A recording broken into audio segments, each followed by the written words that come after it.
Hi, Charlie. Hey, Thanks for Jack. joining me. That's okay. How are you doing?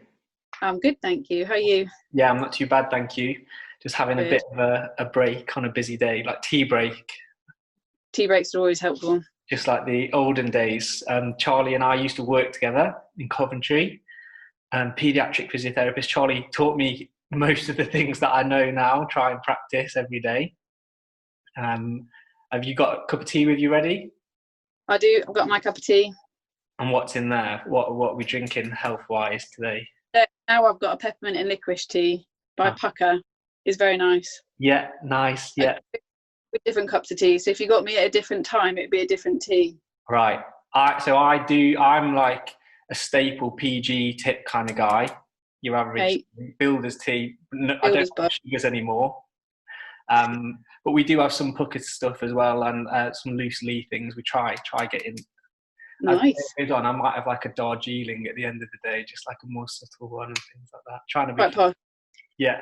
And then but I I've got my chip mug today, embracing like it. my inner child. So um, That's very cute. yeah, that's what we like to do. So, as we said at the start, I know you best as being physio Charlie, but nowadays that's not your only role. So you're also Lottie at Embracing Nutrition, and I Thank think you. you could maybe tell us a little bit about that. Yeah, so as you say, I trained in physio in paediatrics and obviously worked with you for however many years. Worked in peds for like 10 years in physio.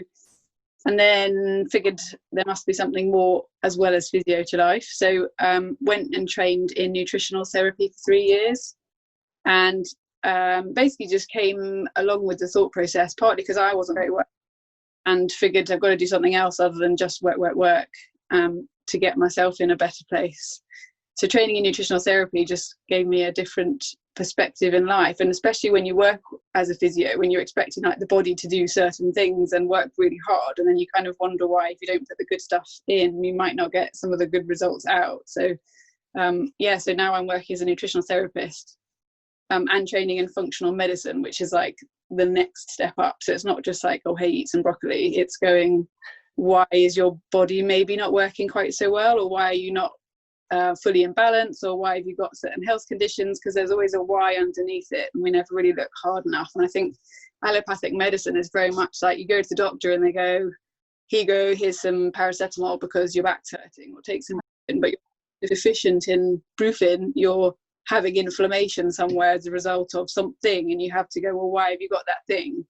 Yeah. So it's really opened my eyes to the world of why are our bodies not quite in balance. Yeah, you're finding almost like finding the root, I guess, kind of Yeah. not just masking over that. And yeah, it's Yeah. interesting you say, because physio, I've been talking about that recently with some of the families that I work with, about how really we are holistic, or we should be holistic. It's not just a case of do this exercise, it's thinking of the bigger picture, and that like definitely encapsulates all of that. Physios are so good at that as well. Physios are probably one of the one and only-ish professions where they actually do look at someone as a whole. Like, we're the people who pretty much tie families together towards their surgeons and whoever else is going on. We're like tend to be in the middle and looking after them.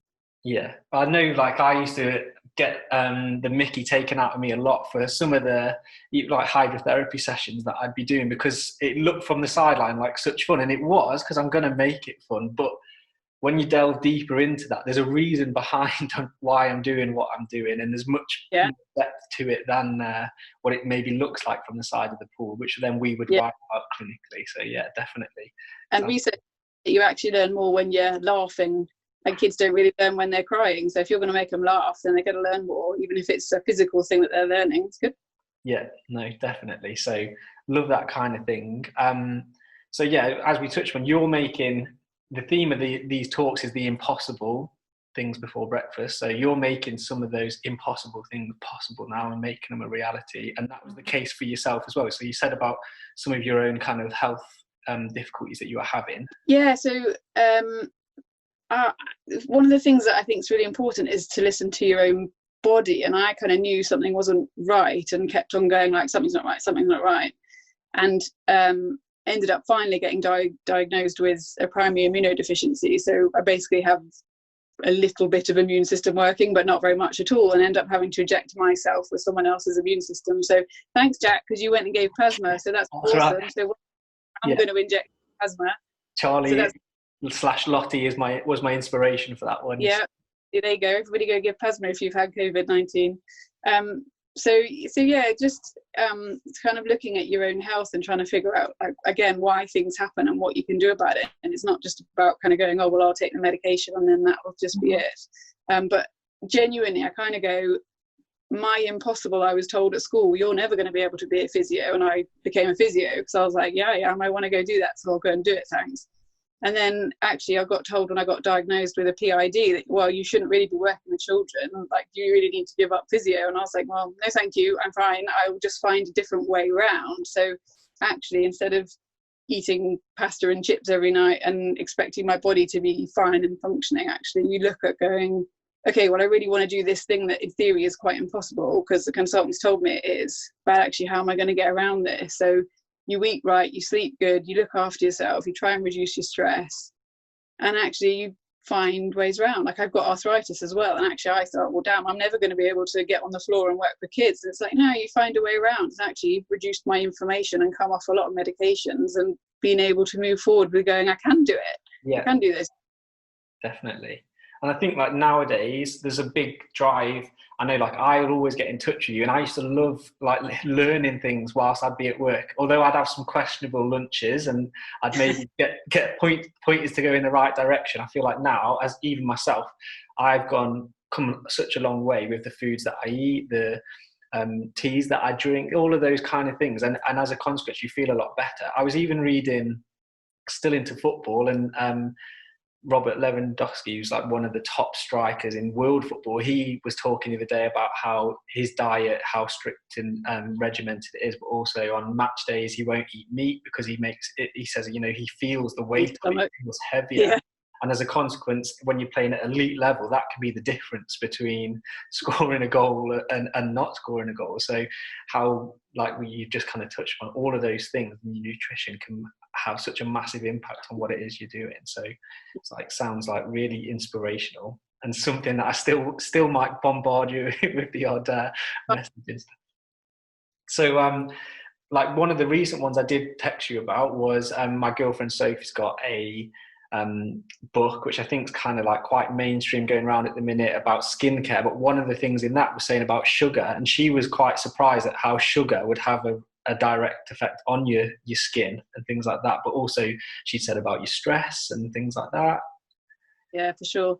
And sugar's scary, actually. Like, I did a sugar detox a couple of weeks ago, like a program, took people through like 2 weeks worth of sugar detox. And like, I was learning stuff, and you always learn stuff. No matter what you know, you don't know everything, so you're always learning.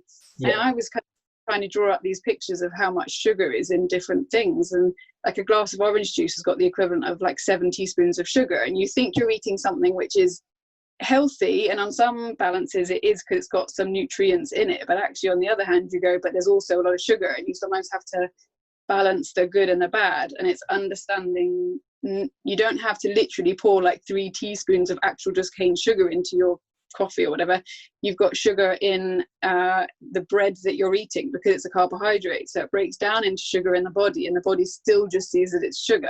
Yeah. So you have to be careful about, like, understanding where is sugar. And like, if you have some cereal, actually a lot of cereal's got like 9 teaspoons of sugar in, and that's before you put the extra sugar on top or anything exciting. And you kind of go, wow, you're starting the day with having orange juice, which you go, that's healthy, but actually it's got sugar in, and some cornflakes, sugar on top, and then you go, that's another 9 teaspoons of sugar.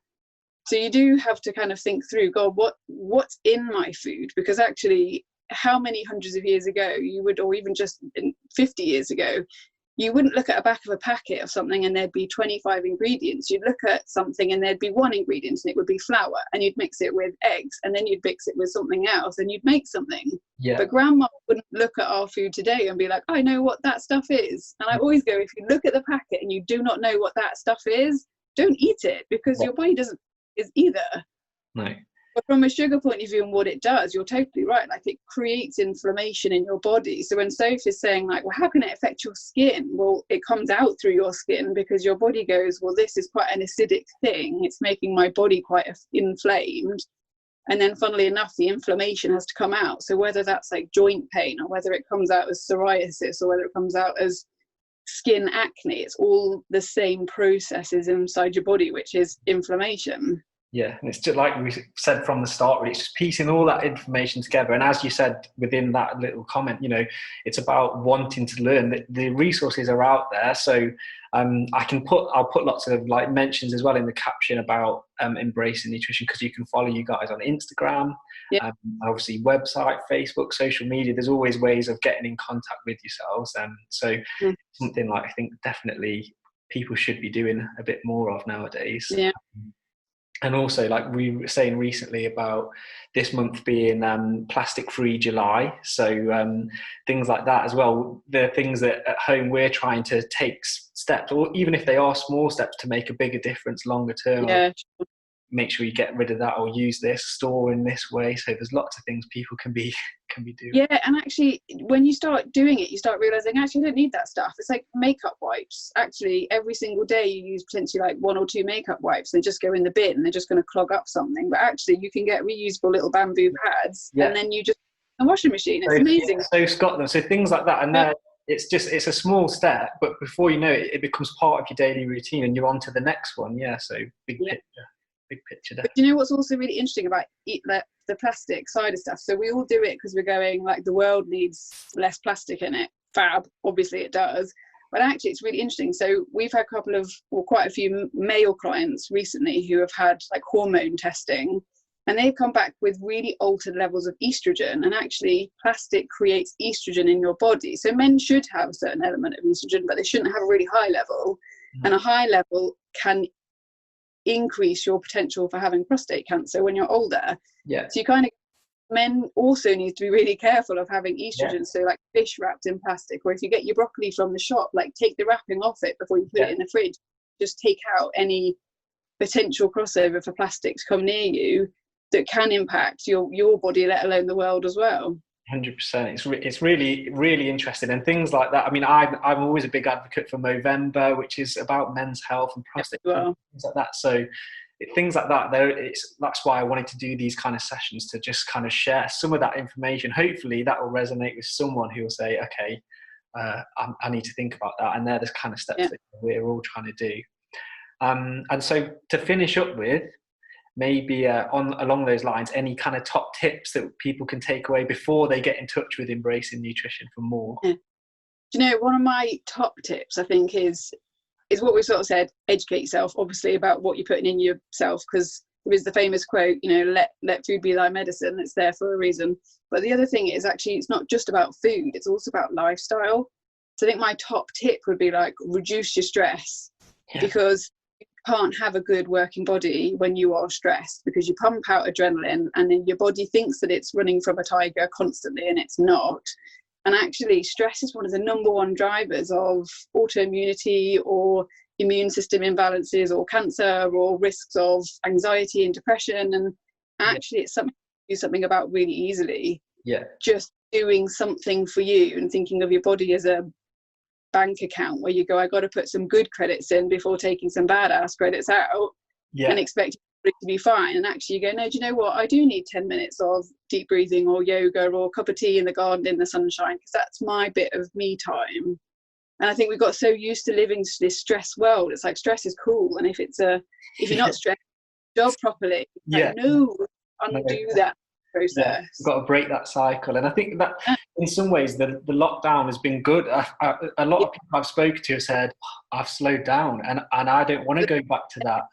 They've had to. No, that's great.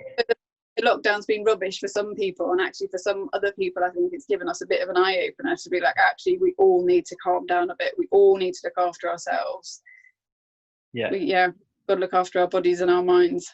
No, amazing. Thank you very much.